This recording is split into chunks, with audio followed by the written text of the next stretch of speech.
नमस्कार प्रेक्षकांनो, सनई चौघडे मालिकेच्या आजच्या एपिसोडमध्ये आपण आता असे पाहतोय की इकडे तेजस्विनीला प्रचंड संशय आल्यामुळे आता तेजस्विनीने ठरवलेलं आहे शर्वरीला कायमचं जयपासून दूर करायचं आहे आणि त्यासाठी स्वतः तेजस्विनी आता ऑफिसला जाणार आहे। ऑफिसची सर्व हालहवा तिला जाणून घ्यायची असते, यासाठीच तेजस्विनीने आता ऑफिसला जाण्याचं ठरवलेलं आहे। तर दुसरीकडे आपण पाहतोय की तेजस्विनी ही ऑफिसला चाललेली असताना आता तेजस्विनीला इकडे गौतम हा अडवतो आणि तेजस्विनीला विचारू लागतो की आई, साखरपुड्याचं आपण कधी पाहणार आहोत। आणि आता हे गौतमचं बोलणं ऐकताच तेजस्विनी इकडे हसू लागते आणि गौतमची थट्टा करते। साखरपुड्याचं तर पुढे मागे होऊनच जाईल, पण त्याआधी माझी अट तुला माहीत आहे ना, जयचं लग्न तुझ्या साखरपुड्या आधी होणार आहे। जयचं लग्न नाही झालं तर तुझं सुद्धा काहीच होणार नाही, त्यामुळे आधी तुझ्या दादाचं लग्न होईल। तेवढ्यातच तू एवढा विचार करू नकोस आणि साध्या गोष्टींचा किती विचार करतोय सरे। चल, ऑफिसला जायची वेळ झाली आहे आणि मी आता जयसोबत चाललेली आहे। आणि त्यानंतर जय आणि तेजस्विनी हे दोघेही ऑफिसला जाण्यासाठी निघतात। तर दुसरीकडे गौतम हा भानुआजीला विचारू लागतो की भानुआजी, जर का जयदादाचं लग्न झालं नाही तर माझं पण होणार नाही का गं? माझ्या आशूसोबत लग्न होणार नाही का?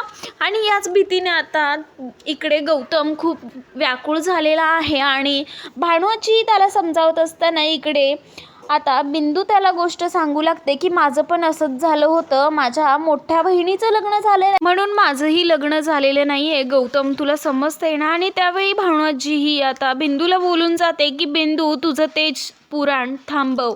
आणि त्यानंतर इकडे गौतम हा नर्वस होऊन तिकडून निघून जातो। तर दुसरीकडे मॅक आणि शर्वरी हे दोघेजण चहाच्या टपरीवरती बसलेले आहेत आणि तेवढ्यातच जय हा गाडीमधून खाली उतरतो।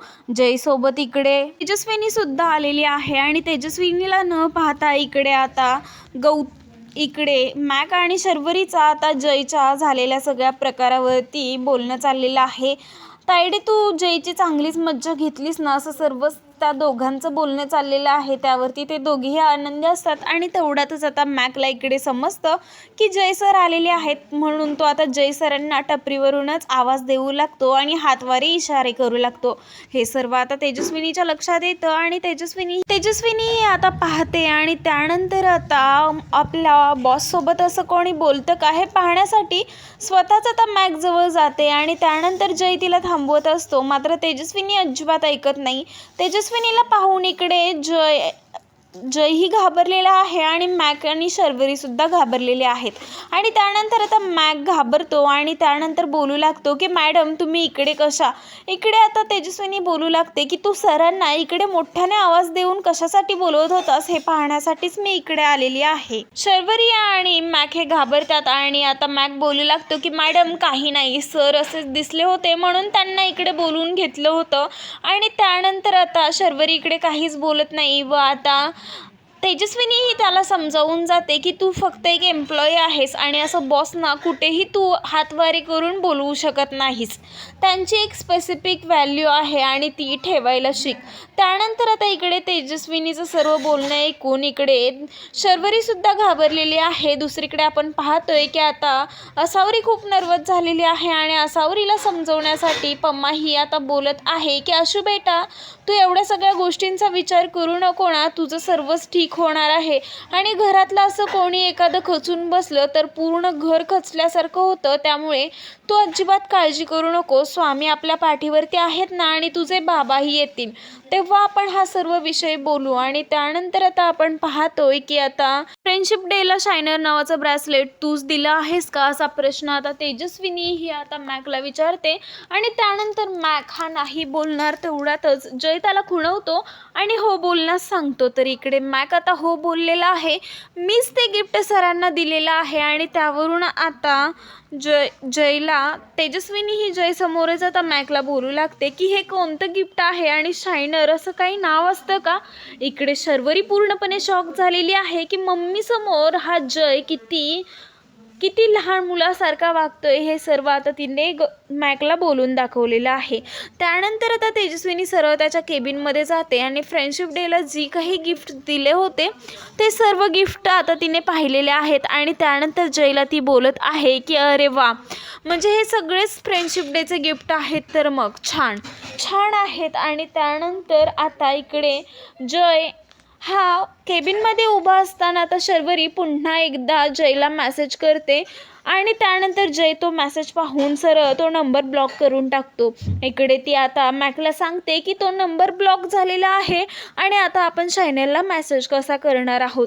तेवढ्यातच आता मॅक हाताच्या खिशामधून खूप सारे कार्ड्स काढतो, सिम कार्ड्स काढतो व आता बोलू लागतो की एक नंबर ब्लॉक झाला म्हणून काय झालं तायडे, मी तर मॅक आहे आणि माझ्याकडे भरपूर व्हरायटीज आहेत आणि आता आपण दुसऱ्या नंबरवरून त्याला मेसेज करणार आहोत. आणि पुन्हा एकदा शर्वरी ही दुसऱ्या नंबरवरून त्याला मेसेज करते की माझ्यासाठी तू स्वतःला का त्रास करून घेतोयस आणि माझा नंबर कशासाठी ब्लॉक केलास, असे तू माझे किती नंबर ब्लॉक करणार आहेस मला पण पाहायचंच आहे.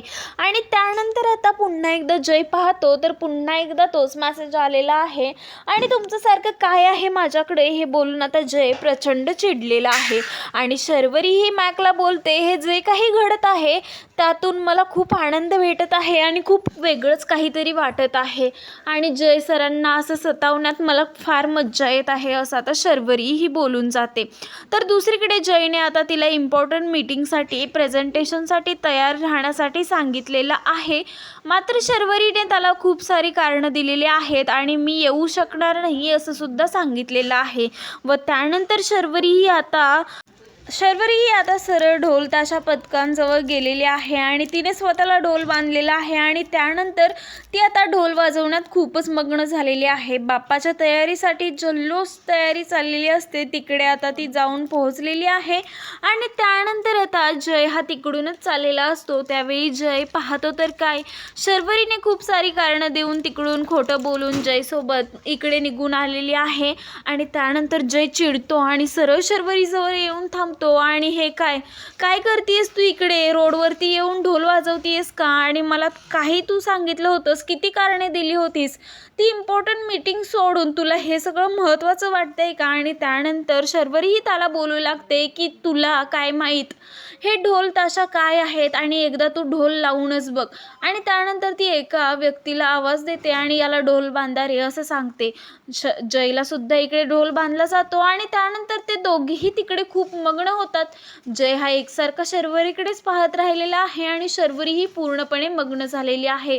यात जो काही आनंद असतो तो दुसऱ्या कशातच नाही आहे आणि एकदा तुला तो अनुभवायलाच हवा असं सुद्धा जयला ती शर्वरी बोललेली आहे.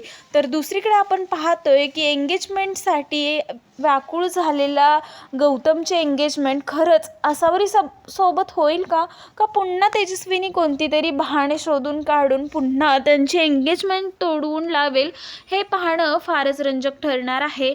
मात्र जयच्या आयुष्यात अशी कोणती मुलगी येईल का जेणेकरून गौतम आणि आसावरीचा लवकरात लवकर साखरपुडा पार पडेल, हे पाहणं देखील तितकंच रंजक ठरणार आहे.